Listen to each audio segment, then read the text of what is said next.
મિત્રો, ગગન ઓનલાઈન એકેડમીમાં આપનું હાર્દિક સ્વાગત છે. મિત્રો પ્રકરણ 6 ના એમસીક્યુની વાત કરીએ તો ત્રિકોણ એબીસી અને ત્રિકોણ ડીઈએફમાં આપણને ખૂણો એ, હવે જુઓ બે ત્રિકોણ આપેલા છે એબીસી અને ડીએફ, પણ હું પહેલું ત્રિકોણ જ લખીશ એબીસી. તો એબીસીમાં ખૂણા એની કિંમત કેટલી છે 50, રાઈટ. ખૂણા બીની કિંમત કેટલી છે 70 અને સીની કિંમત કેટલી છે 60. આ એપ્રોક્સિમેટ આકૃતિ દોરેલ છે, બરાબર છે. હવે સામે ડીની કિંમત શું છે 60, તો ડી સીની સામે ડી, જો 60ની સામે જ 60 હોય ખૂણો, એટલે અહીંયા શું થયો 60 લખ્યો મેં. અહીંયા જો ખ્યાલ રાખજો કે ખૂણો ખૂણો ખૂણો, બરાબર છે. ખૂ જે સંગતતા છે એના પ્રમાણેની આ જવાબ લાવવાનો પ્રયત્ન કરીશું આપણે. તો 50ની સામે 50, 60ની સામે 60 અને 70ની સામે 70 જ હોય, રાઈટ. તો બરોબર જોઈએ તો અહીંયા જે ખૂણો ડી છે 60 છે, એટલે અહીંયા ડી જે છે હું અહીંયા લખીશ 60 પ્રમાણે. ઈ 70 છે એટલે બીની સામે અહીંયા ઈ 70 છે એટલે ઈ 70 લખી નાખ્યો, અને એફ કેટલો છે 50 એટલે મેં અહીંયા લખી નાખ્યો એફ 50ની સામે 50.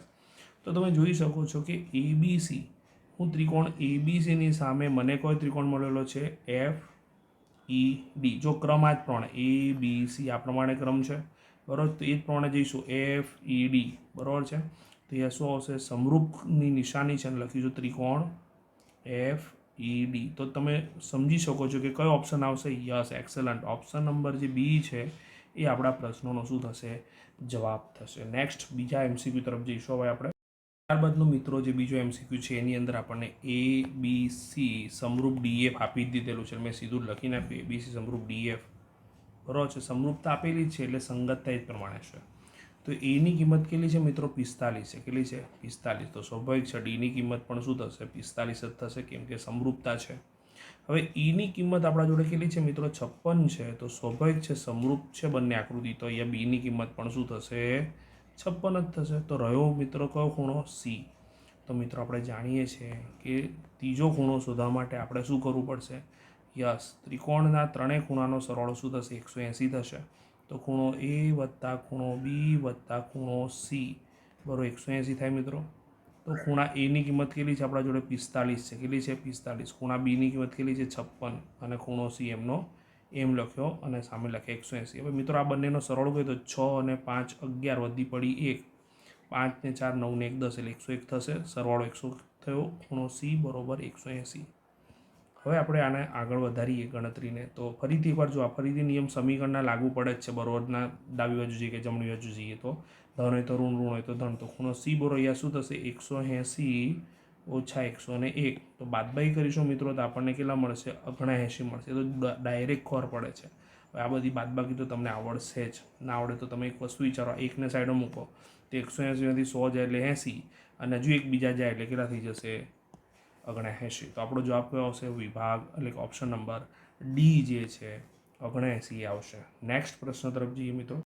તો ત્રીજા એમસીક્યુની અંદર એવું કીધેલું છે કે આપેલ આકૃતિમાં ત્રિકોણ એબીસીનો ખૂણો બી કાટખૂણો છે, રાઈટ. બી ખૂણો કાટખૂણો છે અને બીડી વેધ છે. બીડી વેધ પણ દર્શાવેલો છે. વેધ એટલે હંમેશા 90°ના ખૂણે જ હોય, રાઈટ. તો ત્રિકોણ એડીબી અને સમરૂપ ત્રિકોણ કયું થાય. તો જો મિત્ર આવો એમસીક્યુ હોય તો થોડુંક આપણે ધારણા કરવી પડે. તો ધારણામાં જો વિચાર કરો કે જો આને એક્સ ખૂણો લો, ધ્યાન રાખજો આ એક્સ, આને એક્સ લેવામાં આવે તો આ 90 છે. તો ત્રિકોણના ત્રણેય ખૂણાનો સરવાળો 180 થાય, એમાંથી 90 તો આ થઈ ગયા. તો એક ખૂણો એક્સ આ છે, તો બાકી રહ્યા 90, 90માંથી એક્સ આને આપી દીધા તો બાકી મળે એ 90માંથી એક્સ આને મળે, એટલે આ 90 - એક્સ થાય. આ ટ્રીક યાદ રાખવાની તમારે, બરાબર મિત્રો. હવે જો હું અહીંયા એડીબી ત્રિકોણની વાત કરું છું મિત્રો, તો હું અહીંયા એડીબી ઉપર ફોકસ કરીશ. એના ઉપર કરીશ, એડીબી ઉપર ફોકસ કરીશ. તો મારી જોડે એ ખૂણો છે, ડી પણ છે, તો બી ખૂણો શું થશે, તો સ્વાભાવિક છે તમારે માઇન્ડમાં સેટ કરી નાખવાનું, એક્સ હોય 90 હોય તો ત્રીજો ખૂણો શું હોય 90 - એક્સ જ હોય. ક્લિયર. આ ટ્રીક યાદ રાખશો તો તમને એમસીક્યુ પરફેક્ટ આવડી જશે. તો અહીંયા શું થશે, સ્વાભાવિક છે આ એક્સ છે, આ 90 છે, તો આ સુધી ગયો 90 - એક્સ. હવે સ્વાભાવિક છે કે ત્રિકોણના ત્રણેય ખૂણાના સરવાળા, જો આ 90 છે તો આ પણ 90 થઈ જવાનો. ક્લિયર. આ 90 થઈ ગયું, આ 90 - એક્સ, તો આ શું થશે એક્સ થશે, રાઈટ. આટલો આપણને ખ્યાલ આવી ગયો. તો બધા ખૂણા આપણને ક્લિયર થઈ ગયા છે. હવે અહીં જો ખૂણો એ, ખૂણો ડી અને ખૂણો બી વિચારું તો આપણી આકૃતિમાં ખૂણો આ જે ત્રિકોણ એડીબી છે એની ચર્ચા કરી રહ્યા છે આપણે મિત્રો. ફરીથી એકવાર જુઓ, આપણે આ ત્રિકોણ લેવાનું છે પહેલાં, એડીબી, રાઈટ. તો આ એડીબી પ્રમાણે આપણે જોવા જઈએ તો ખૂણો એ કેટલો છે એક્સ છે. કેટલો છે એક્સ. પછી ખૂણો ડી કેટલો છે 90 છે. કેટલો છે 90. અને ખૂણો બી કેટલો છે 90 - એક્સ છે, રાઈટ. હવે આના પ્રમાણે આપણે જોવા જઈએ તો બે ત્રિકોણોની વાત થાય તો એક નીચે પણ બીજું ત્રિકોણ દેખાય છે તમને? યસ. તો એની અંદર એક્સ કોનું માપ છે? ખૂણા બીનું, રાઈટ? ખૂણા બીનું માપ એક્સ છે, બરોબર છે કે નહીં? પછી ખૂણા ડીનું માપ 90 છે, રાઈટ? ખૂણા ડીનું માપ 90 છે. અને પછી ખૂણો સી જે છે એ શું છે? 90 - એક્સ. તો જુઓ, ખૂણો ખૂણો ખૂણો ખૂબ શરત પ્રમાણે આ જે એડીબી જે છે, જે ત્રિકોણ એડીબીના ત્રણેય ખૂણાઓ છે એ કોના જોડે એકરૂપ થયા? તો એ ત્રિકોણ કયો મળ્યો આપણને? બીડીસી. અને જો બીડીસી પ્રમાણે જોવા જઈએ તો આપણને ઓપ્શન નંબર કયો દેખાઈ રહ્યો છે? આ ઓપ્શન નંબર છેલ્લો, ડી. તો આપણો જવાબ કઈ રીતે મળ્યો તમને ખ્યાલ આવ્યો કે નહીં? તો ખૂ ટ્રિપલ ખૂ જે સંગતતા છે, બરાબર છે, એના આધારે આપણને શું ખબર પડી કે આ બંને ત્રિકોણો શું છે? યસ, સમરૂપ છે. ઓકે, આગળ વધીએ. તો મિત્રો ચોથો જે એમસીક્યુ છે એવું કહે છે બધા ચોરસો ખાલી જગ્યા છે. મિત્રો ધ્યાન રાખો, ખૂણા જે છે એ કેવા છે? સરખા અને 90 ડિગ્રી છે. એટલે ખૂણાઓના માપ કેવા છે? એકરૂપ છે. પણ આ જો તમે બાજુ દાખલા કે હું વિચાર કરું, આ 3 3 હોત, 3 3 3 ચોરસ છે એટલે બધી બાજુ માપ સરખા, તો આ 3 નથી, આ 4 4 છે. ઉદાહરણ તરીકે એક એઝ્યુમ્શન કરી છે આપણે. તો વિચાર કરો 3/4, 3/4 ગુણોત્તર આપણને કેવો મળે છે? સરખો મળે છે. અને જ્યારે ખૂણાઓ એકરૂપ હોય અને બાજુઓ સમપ્રમાણમાં હોય તો એ આકૃતિઓ કેવી થાય? યસ, એક્સલન્ટ, સમરૂપ જ થાય. તો તમને ખ્યાલ આવી ગયો હશે એમસીક્યુની અંદર. નેક્સ્ટ એમસીક્યુ તરફ વળીએ મિત્રો. તો નેક્સ્ટ એમસીક્યુ આપણા જોડે એવો છે કે ત્રિકોણ એબીસી અને ત્રિકોણ પીક્યુઆર સમરૂપ છે. ત્રિકોણ એબીસીની પરિમિતિ આપણને 60 સેમી આપેલી છે, ત્રિકોણ પીક્યુઆરની પરિમિતિ 36 સેમી આપેલી છે. તો આપણને પીક્યુની કિંમત 9 આપેલી, તો એબી શોધવાના છે. તો આપણે એક રફલી ફિગર ડ્રો કરી, એક નાનું ત્રિકોણ લીધું છે અને બીજું એક પ્રમાણે મોટું ત્રિકોણ દોરીએ. કેમ કે પરિમિતિ મોટી કોની છે? યસ, પરિમિતિ વધારે કયા ત્રિકોણની છે? બીજા નંબરના ત્રિકોણની છે. તો સ્વાભાવિક છે કે મારે પહેલી આકૃતિ મોટી દોરવી પડે અને બીજી આકૃતિ નાની દોરવી પડે. તો ત્રિકોણ એબીસી અને ત્રિકોણ મેં પીક્યુઆર એ દોરેલા છે, રાઈટ? તો એબીસીની પરિમિતિ 60 સેમી છે, જ્યારે પીક્યુઆરની પરિમિતિ 36 સેમી છે. હવે પીક્યુની કિંમત આપણને 9 આપેલી છે, 9 સેમી આપેલી છે. તો આપણને એબી અનુરૂપ બાજુઓનો ગુણોત્તર અને સામે પરિમિતિનો ગુણોત્તર આવશે મિત્રો. તો આપણું સૂત્ર શું આવશે? ત્રિકોણ એબીસી સમરૂપ ત્રિકોણ પીક્યુઆર હોવાથી આ આપણા જોડે ગણતરી કરવાનો દાખલો પૂછાય તો આપણે આ રીતે ગણી શકીએ. હોવાથી ત્રિકોણ એબીસીની પરિમિતિને શોર્ટકટમાં લખું છું પરી, અને છેદમાં ત્રિકોણ પીક્યુઆરની પરિમિતિ બરાબર શું આવશે? તો એબીના અનુરૂપ બાજુ શું આવશે? પીક્યુ આવશે. મિત્રો ત્રિકોણ એબીસીની પરિમિતિ મારા જોડે કેટલી છે? 60 સેમી છે. પીક્યુઆરની પરિમિતિ 36 છે. બરોબર, એબીની કિંમત આપણે શોધવાની છે અને પીક્યુની કિંમત આપણા જોડે કેટલી છે? 9 છે. આ 9 ભાગાકારમાંથી સામે ગુણાકારમાં જશે એટલે 60 ગુણ્યા 9 છેદમાં શું આવશે? 36. ઓકે, તો તમે જોઈ શકો 9 ચોક 36 અને 4 15 ચોક 60 આવશે ને અહીંયા શું આવશે? એબી. તો મિત્રો અહીંયા એબી બરોબર આપણને કેટલા મળે? 15 મળશે. સ્વાભાવિક છે, એકમ આપણને આપેલો છે પણ એકમ શું છે? સેમી, એટલે 15 સેમી. તો એબીની કિંમત 15 સેમી મળી એટલે આપણો જવાબ શું આવશે? Option number C. ઓકે મિત્રો, પ્રકરણ 7ના એમસીક્યુ તરફ જઈએ હવે. તો પહેલો એમસીક્યુ છે, જો એ 2 2 આપેલા છે, બી -4 આપેલા છે, સી 5 -8 આપેલા છે. તો આવા ત્રિકોણના શિરોબિંદુ આપણને આપેલા છે એબીસીના. તો આપણે સીમાંથી આપણે શું દોરેલો છે? સીમાંથી મધ્યગા દોરેલ છે ત્રિકોણ એબીસીમાં. અને આ જે મધ્યગા છે ડી બિંદુમાં મળે છે એવું વિચારો.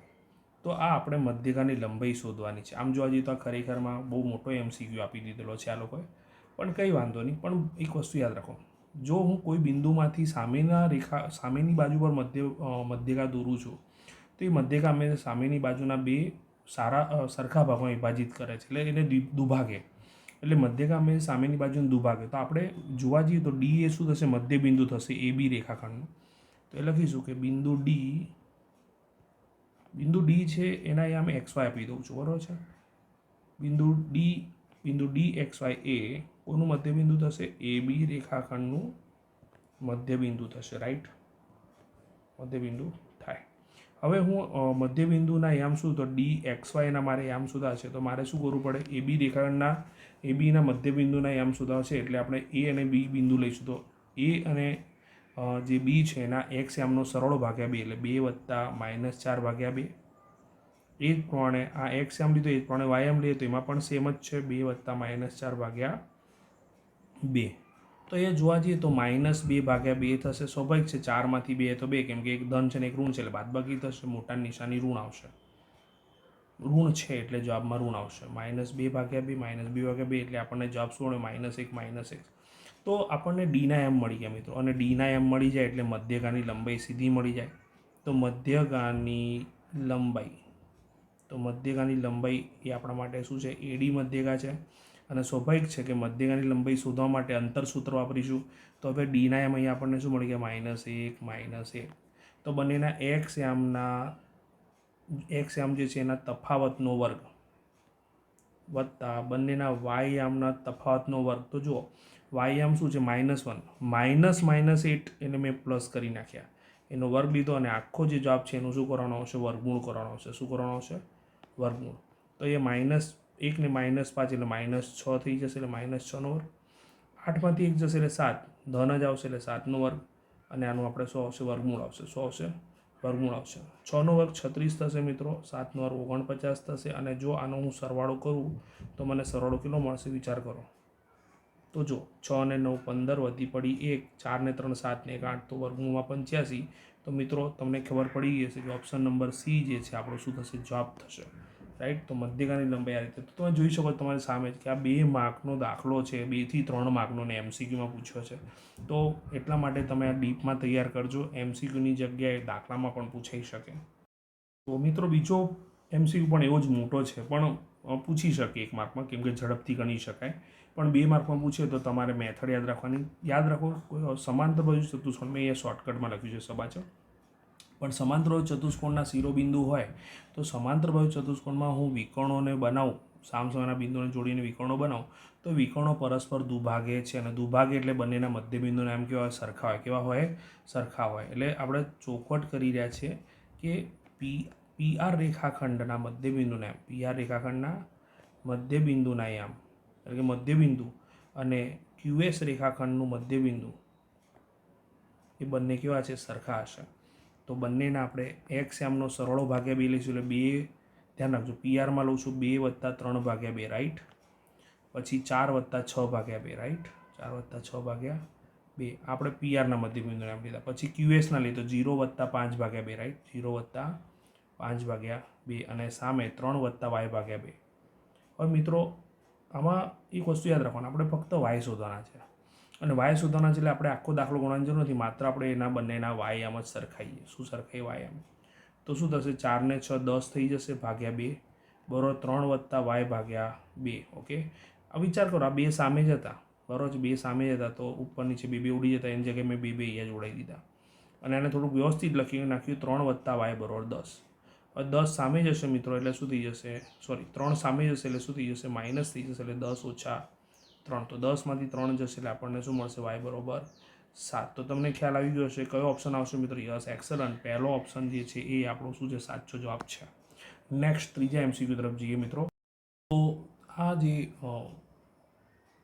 MCQ છે એની વાત કરીએ તો જો ઉગમ બિંદુ કેન્દ્ર હોય તો આપણું જે વર્તુળ છે એનું કેન્દ્ર જે છે ઉગમ બિંદુ છે, ઉગમ બિંદુને O00 કીધું. અને ત્રિજ્યા શું છે, 5 એકમ. તો ત્રિજ્યા 5 એકમ લઈ લીધી. તો આવા વર્તુળનું એક બિંદુ આપણને x4 આપેલું છે બરાબર છે. તો આપણે x શોધવાનો. તો વિચાર કરો કે અહીં જે દાખલાના જવાબમાં તમે જોઈ શકો પ્લસ ઓર માઇનસ આપેલા છે. કેમ? કારણ કે વિચાર કરો, ઉગમ બિંદુથી 5 એકમે અંતરે કોઈ પણ બિંદુ આવી શકે બરાબર છે. તો સામેની વાત કરીએ તો આ બિંદુ અહીંયા પણ હોઈ શકે ને અહીંયા પણ હોઈ શકે. એટલે અહીંયા x4 તરીકે બિંદુ અહીંયા હોય કાં તો અહીંયા હોય. ત્યાર મતલબ 2 જવાબ મળી શકશે, ધન અને ઋણ. તો ચેક કરીએ. તો પહેલાં તો આપણે એક વસ્તુ વિચારો કે આમ જોઈએ તો બંને વચ્ચેનું અંતર આપેલું એટલે અંતર સૂત્ર જ વાપરીશું આપણે. શું વાપરીશું? અંતર સૂત્ર. તો અહીં આપણે દાખલા કે આ બિંદુને આપી દઈએ A, કાં તો આને આપી દઈએ A' બરાબર છે. તો એ બિંદુ લીધું છે તો આપણા જોડે OA² શું થશે? તો અંતર સૂત્ર વાપરીએ તો ઉગમ બિંદુથી અંતર, આમ જોઈએ તો ઉગમ બિંદુથી અંતરનું સૂત્ર વર્ગમૂળમાં x² + y² હતું બરાબર છે. પણ એમ ના કરવું તો સીધું 0 ઓછા એક્સનો વર્ગ લખ્યું મેં, બંનેના એક્સ એમનો તફાવતનો વર્ગ વત્તા બંનેના વાય એમનો તફાવતનો વર્ગ, બરાબર છે. OA સ્ક્વેર, તો OA અંતર આપણને આપેલું છે 5 એટલે 5નો વર્ગ. હવે અહીંયા 0 તો જોવાનું નહીં, તો માઇનસ એક્સનો વર્ગ પ્લસ એક્સ સ્ક્વેર થઈ જશે, પ્લસ -4નો વર્ગ શું થઈ જશે 16 થઈ જશે. 5નો વર્ગ 25 લઈશું અહીંયા, બરાબર, એક્સ સ્ક્વેર થશે વત્તા 16 થશે, 16 સામે જાય શું થઈ જશે માઇનસ. જો નિયમો તો સરખા જઈ રહ્યા છે તો વ્યવસ્થિત મેં લખી નાખ્યું, એક્સ સ્ક્વેર બરાબર 25 - 16. એકચ્યુઅલી 25 - 16 બરાબર એક્સ સ્ક્વેર લખું, એની જગ્યાએ એક્સ સ્ક્વેર બરાબર 25 - 16 લખું તો સારું લાગે. અને અહીંયા મેં લખ્યું એક્સ સ્ક્વેર બરાબર 9. હવે ઘણી વાર એવું થાય છે કે વર્ગ સામે જાય એટલે વર્ગમૂળ થઈ જાય, પણ આમ જોઈએ તો વર્ગ સામે તો વર્ગમૂળ તો થાય પણ પ્લસ ઓર માઇનસ વર્ગમૂળ થાય, કેમ કે આપણે જાણીએ છીએ 3નો વર્ગ પણ 9 થાય અને -3નો વર્ગ પણ 9 થાય, એટલે એક્સ બરોબર શું થશે +or -3. તો તમને ખ્યાલ આવી ગયો હશે કે કયો જવાબ આવશે મિત્રો. Yes, excellent. Option number B જે છે એ આપણો સાચો વિકલ્પ થશે. પછીના ચોથા MCQ તરફ. તો આ MCQમાં એવું આપેલું છે કે PXYનું એટલે કે બિંદુ P છે એનું ઉગમ બિંદુથી અંતર, મેં હમણાં જ શીખવાડી દીધું મિત્રો કે ઉગમ બિંદુથી તમારે અંતર લેવું હોય તો ઉગમ બિંદુના આમ O00 લઈએ છીએ, બરાબર, અને બીજું બિંદુ P છે એ XY છે, રાઈટ. હવે જો આ ગણતરી યાદ રાખવી તો ગણતરીથી શીખીએ તો OP અંતર લીધું, એનો વર્ગ લીધો, બરાબર છે. તો અહીંયા શું થશે, બંનેના એક્સ આમનો તફાવતનો વર્ગ વત્તા બંનેના વાય આમનો તફાવતનો વર્ગ, બરાબર છે. તો અહીંયા OP સ્ક્વેર લીધા, બરાબર, -x સ્ક્વેરનો વર્ગ તો -xનો વર્ગ તો +x સ્ક્વેર જ થશે, -yનો વર્ગ y સ્ક્વેર જ થશે, વર્ગ સામે જશે તો વર્ગમૂળ થશે, એટલે OP બરાબર વર્ગમૂળમાં શું આવશે x સ્ક્વેર + y સ્ક્વેર. તો તમને ખબર પડી જશે મિત્રો કે OP બરાબર આ મળ્યું તો આપણો કોઈ ઓપ્શન થશે. Yes, excellent. આપણો પહેલો ઓપ્શન એ આપણો સાચો જવાબ થશે મિત્રો. નેક્સ્ટ MCQ તરફ જઈએ. તો નેક્સ્ટ MCQ સરળ જ છે, આગળ ગણતરી આવી ગયેલી છે. તો આ બે બિંદુ આપણને આપેલા છે તો એમનું મધ્યબિંદુને એમ શોધવાના છે. તો મધ્યબિંદુને એમ શોધવા માટેનું સૂત્ર MXY અને બંનેના એક્સ એમનો સરવાળો ભાગે 2. તો બંનેના એક્સ એમ શું છે 5 અને 3, બરાબર, એક્સ એમ 5 છે અને વાય એમ 3 છે, ભાગ્યા શું લઈશું આપણે 2 લઈશું મિત્રો, બરાબર. અને બંનેના વાય એમ 3 છે એટલે 3 + 3 / 2. તો મિત્રો અહીંયા જુઓ 5 ને 3 8 થશે એટલે 8/2 અને 3 ને 3 6 થશે એટલે 6/2. છેદ ઉડાઈએ 2 ચોક 8 અને છેદ ઉડાઈએ 2 તરી 6 એટલે આપણો જવાબ શું આવશે 4 અને 3. તો તમને ખ્યાલ આવી ગયો હશે, ઓપ્શન સી એ આપણો શું થશે મિત્રો જવાબ થશે. નેક્સ્ટ ચેપ્ટરના MCQ તરફ જઈએ. તો મિત્રો પ્રકરણ 13ના હવે MCQ જોઈએ. તો અહીં સૂત્રમાં આપેલું છે કે એટલે કે પ્રશ્નમાં આપેલું છે કે બહુલક માઇનસ મધ્યક બરોબર ખાલી જગ્યા ગુણ્યા મધ્યસ્થ માઇનસ મધ્યક. તો મિત્રો જો બહુલકનું Z વિચારું, મધ્યકને હું x બાર વિચારું, મધ્યસ્થને m વિચારું અને એ મધ્યકને x બાર તરીકે લો, બરાબર છે. તો આપણો 3 બહુલક એટલે કે મધ્યક, મધ્યસ્થ અને બહુલક વચ્ચેનો સંબંધ દર્શાવતું સૂત્ર Z બરાબર 3m - શું છે 2x બાર છે. આ આપણું સૂત્ર છે, બરાબર મિત્રો. હવે આનામાં હું ઝેડની કિંમત મૂકી દઉં. કોની કિંમત મૂકી દઉં? ઝેડની કિંમત મૂકી દઉં, કેમ કે મારે એક્સ બાર તો જોઈએ છે. તો આપણું જે સૂત્ર છે એટલે કે પ્રશ્ન છે એમાં બહુલક માઇનસ શું માંગ્યું છે મધ્યક માંગ્યું છે. તો બહુલક એટલે ઝેડ, મધ્યક એટલે એક્સ બાર. તો ઝેડની કિંમત છે 3m - 2x બાર, એ આપણું સૂત્ર જ છે, આપણે જોઈ શકી રહ્યા છે ઉપર. ઝેડની જગ્યાએ કિંમત મૂકીને એક્સ બાર લખ્યા. તો 3m તો લખ્યા પણ એક્સ બાર સજાતી પદ બંને નિશાની સરખી છે, સરવાળો થશે 3x બાર આવશે પણ કેવા માઇનસ. તો બંનેથી 3 કોમન નીકળશે એટલે m - x બાર વધશે. અને ગુજરાતીમાં લખવું તો 3 × m એટલે મધ્યસ્થ, m એટલે મધ્યસ્થ અને x બાર એટલે મધ્યક. તો મિત્રો તમને ખબર પડી ગઈ હશે કે આપણો જવાબ શું આવ્યો, તો 3 એ આપણો જવાબ થયો મિત્રો, બરાબર છે. તો એ ઓપ્શન નંબર જે સી છે આપણો શું થશે આન્સર થશે. નેક્સ્ટ બીજા નંબરના MCQ તરફ જઈએ.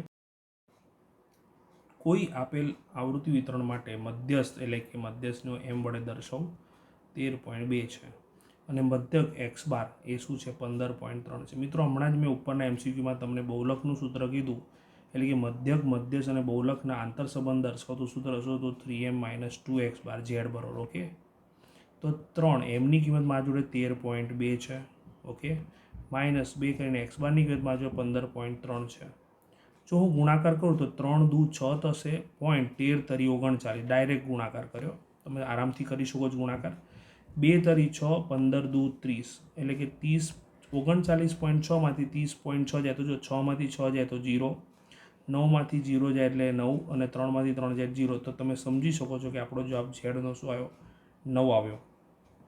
તેથી ઓપ્શન નંબર જે ડી છે એ આપણો શું થયો? સાચો જવાબ થયો. નેક્સ્ટ પ્રશ્ન તરફ જઈએ. ત્રીજા નંબરના MCQમાં જોઈએ આપણે. તો ચડતા ક્રમે ગોઠવેલા અવલોકનો આપણને આપેલા છે. તો આ અવલોકનો ઓલરેડી ચડતા ક્રમમાં છે, પણ અવલોકનોની સંખ્યા ગણી 1 2 3 4 5 અને 6 અવલોકનો છે. એટલે અવલોકનોની સંખ્યા 6 છે અને 6 છે એટલે આ પરિણામો એટલે કે યુગ્મ કહેવાય. અને યુગ્મ હોય એટલે આપણા જોડે મધ્યસ્થનું સૂત્ર થોડુંક મોટું આવશે. તો n/2 અવલોકન આપણે 9મા ધોરણમાં ભણી ચૂક્યા છે. એ જ સૂત્ર છે. n/2 અવલોકન અને n/2 + 1 અવલોકન. ઓકે, ભાગ્યા 2 એટલે આપણે 2 અવલોકનોની એવરેજ લઈએ છીએ અને ત્યારે આપણને શું મળે છે? મધ્યસ્થ મળી શકે છે. પણ આ દાખલામાં તમે જોઈ શકો, જ્યારે પણ અજ્ઞાત સ્વરૂપે કોઈ અવલોકન આપેલું હોય તો મધ્યસ્થ આપી દીધો. એટલે એમની કિંમત કેટલી છે? 16 છે. કેટલી છે? 16. n/2 અવલોકન એટલે કે હું દાખલા કે 6/2 કરું એટલે મને અહીંયા શું મળે? ત્રીજો અવલોકન મળે. શું મળે? ત્રીજો અવલોકન મળે. વત્તા 6/2 એટલે ત્રીજું તો આવશે, પણ વત્તા 1 એટલે ચોથો અવલોકન. એટલે કે ત્રીજા અને ચોથા અવલોકનની એવરેજ એટલે કે આ બંનેનો સરવાળો ભાગ્યા શું થયું? 2 થયું મિત્રો. હવે 16 દુ 32 સામે લઈ લીધા મેં સીધા જ 2 વડે ગુણ્યા. તો હવે ત્રીજું અવલોકન, પહેલું, બીજું, ત્રીજું. ત્રીજું અવલોકન x - 2 છે અને ચોથું અવલોકન x છે. એટલે x - 2 ત્રીજું અવલોકન અને ચોથું અવલોકન x. આ 2 સામે જશે એટલે શું થઈ જશે? +3 જશે. એટલે 32 + 2 અને x 2 વખત છે એટલે શું થઈ જશે? 2x થઈ જશે. માટે અહીંયા હું 2x બરાબર શું લખી શકું છું? 34 લખી શકું. માટે x બરાબર 34 ને હું 2 વડે ભાગું તો આપણા જોડે xની કિંમત શું મળે? યસ, 17 દુ 34. એટલે આપણો xનો જવાબ શું આવશે? 17 આવશે. તો અહીં આપણે xનો જવાબ 17 મળ્યો છે. તો આપણો ઓપ્શન નંબર જે સી છે એ શું થશે? પરફેક્ટ જવાબ થશે આનો. તો ચોથો MCQ એવો છે મિત્રો કે એક બોલર દ્વારા 10 ક્રિકેટ મેચોમાં નીચે પ્રમાણેની વિકેટો લેવામાં આવી છે. તો આ પ્રમાણે આપણને માહિતી આપી છે. આનો બહુલક શોધવાનું. તો મિત્રો પહેલાં આપણે માહિતીને ગોઠવીએ વ્યવસ્થિત. તો 0 ચડતા ક્રમમાં ગોઠવે એટલે પહેલાં 0 આવ્યું, પછી 1 આવશે, પછી 2 આવશે. 1 વાર, 2 વાર, 3 વાર 2 આવે. બરાબર, 3 વખત 2 લખ્યા. પછી 3 કેટલી વખત છે? 1 વાર, 2 વાર, 2 વાર 3 છે. પછી 4 1 વાર છે. 5 1 વાર છે. પછી 6 1 વાર છે. તો તમે જુઓ મિત્રો, આમાં સૌથી વધારે વખત કયું અવલોકન પુનરાવર્તિત થયું? 2. અને જ્યારે આવી માહિતી આપેલી હોય અને સૌથી વધુ વખત પુનરાવર્તન થતું અવલોકન મળતું હોય તે જ આપણો શું થઈ જાય? બહુલક થઈ જાય. તો 2 જે છે 3 વખત મળી રહ્યા છે, માટે બહુલક અહીંયા શું થશે? યસ, બહુલક થશે. 2 3 વખત છે, યાદ રાખો. 3 નથી, 3 વખત છે. અને 3 વખત છે એટલા માટે આપણો જવાબ શું આવ્યો? 2 આવ્યો. સમજણ પડી કે નહીં? ખ્યાલ આવ્યો મિત્રો? તો અહીંયા ઓપ્શન નંબર જે બી છે આપણો સાચો જવાબ છે. મિત્રો 5મા MCQમાં જોવા જઈએ તો મધ્યકનું સૂત્ર આપણને આવું કંઈક આપેલું છે. તો એનામાં ડીઆઈની ગત, તો આમાં બહુ ડિટેલમાં જવાની જરૂર નથી. ડીઆઈની વેલ્યુ જે છે શું થાય? xi - a થાય. એટલે કે આ એક પ્રકારનું શું મળે છે? વિચલન જ મળી રહ્યું છે. જે વિચલન શું મળી રહ્યું છે આપણને? જે તે અવલોકનનો મધ્યક છે એ મધ્યકમાંથી ધારેલો મધ્યક આપણે બાદ કરીએ. તો આવો ઓપ્શન આપણા જોડે કયો છે? ઓપ્શન નંબર એ. તો અહીંયા મિત્રો આપણે વિભાગ નંબર 1 જે છે એનો જે MCQ ડિપાર્ટમેન્ટ જે છે પહેલો પોર્શન જે છે આપણે પૂર્ણ કરીએ છીએ. આપણે બીજા વિડીયો સાથે હાજર થઈશું અને એમાં વધારે ડિટેલમાં બીજા પ્રશ્નો સમજીશું. ત્યાં સુધી બધા આ જે MCQ છે એને તૈયાર કરો. મિત્રો ખાસ યાદ રાખજો કે આ MCQ ફક્ત પ્રથમ પરીક્ષા નહીં પરંતુ તમને વાર્ષિક પરીક્ષા સુધી કામ આવશે. એટલે આને ગણતરી કરીને તમારા નોટબુકમાં રાખજો. ત્યાં સુધી બધાને બાય બાય. ગગન ઓનલાઈન એકેડમી તરફથી બધાને પરીક્ષાની ખૂબ ખૂબ શુભેચ્છાઓ. સરસ રીતે પરીક્ષા આપો, તૈયારી કરો. Have a good day. By.